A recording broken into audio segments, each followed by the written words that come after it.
person that was most mad about Alex Padilla last week was probably Governor Gavin Newsom, who was like, dang it, why didn't I think of that? I want the attention.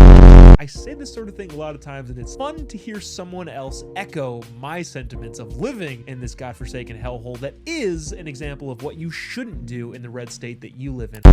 That were definitely not riots. It was just peaceful protesting with, you know, some cars burning and some chaos. That's like, if you want to take a selfie right next to it or take, I don't know, pose, don't sit on somebody else's car. I wouldn't do that if it was like a, I don't know, a Yaris.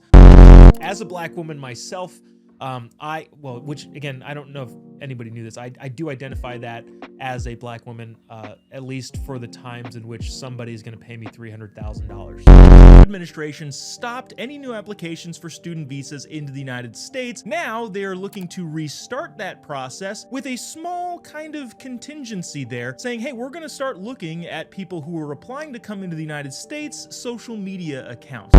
Now, 100 picks. If you gave me 100 opportunities to say, where do you want to live? Do you want to live in anywhere in the United States, or do you want to live in Iran, in the Middle East, under the totalitarian dictatorship rule of the Ayatollah? I will pick the United States 100% of the time. Even if Barack Obama is president, even if, God forbid, Hillary Clinton is president of the United States, tell me who our prime minister is. I don't care. It's insignificant. It doesn't matter. Taxpayers in Massachusetts are footing the bill of $80,000 more than the median income per household in the state of Massachusetts. There's a copycat, a guy named Brad Lander, who apparently is running for mayor of New York City. Weird, it feels like there's an incentive there for him to get attention. The problem is, you guys are saying we don't need the National Guard because everything is under control. Also, we need a curfew because things are out of control, which is like, okay, I guess. None of the American inventions obviously would exist without the United States of America. And if your country is dependent on medical advances in technology, well, yeah, you don't get to say, well, you guys don't have good beer. Oh, okay, well, if you need brain surgery, I guess good luck with your good beer. No way this person actually thinks this, especially if you've been paying attention to politics and culture for long enough of a time where it's just kind of second nature to you. It's like, well, yeah, of course this is dumb. Of course this is not how we should do things. And then you see people who are supposedly more intelligent, or at least will be quote unquote more successful because they went to college. Those people think that, no, there's no way. There's no way that somebody is that dumb.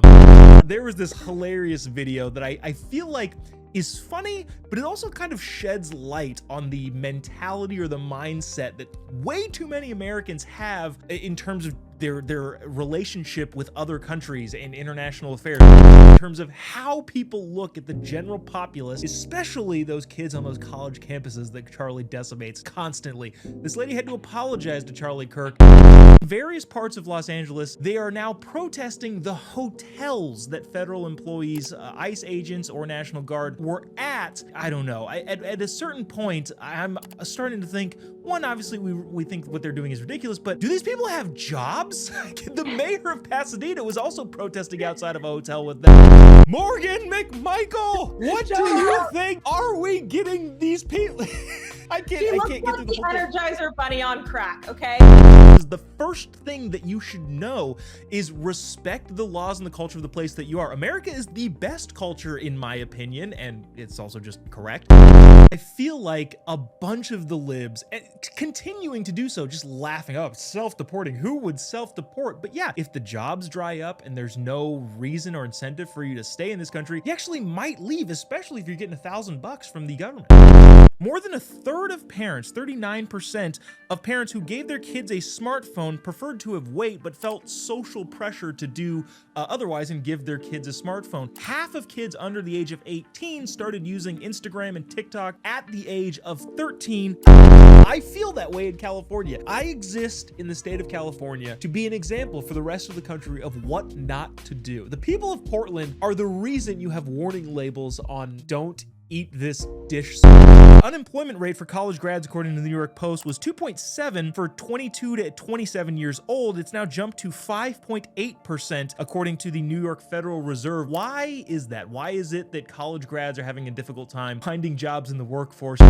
We have to talk about this, which I think is so interesting and indicative of the policies and the culture and the political climate in the United States' poopiest state, California. But the biggest thing is, well, they can make movies anywhere. And if you can make it for cheaper somewhere else, why wouldn't you just go there? Now, Governor Newsom, in his attempt to stop the bleeding, is trying to double the California TV and film tax credit, but is it too little too late?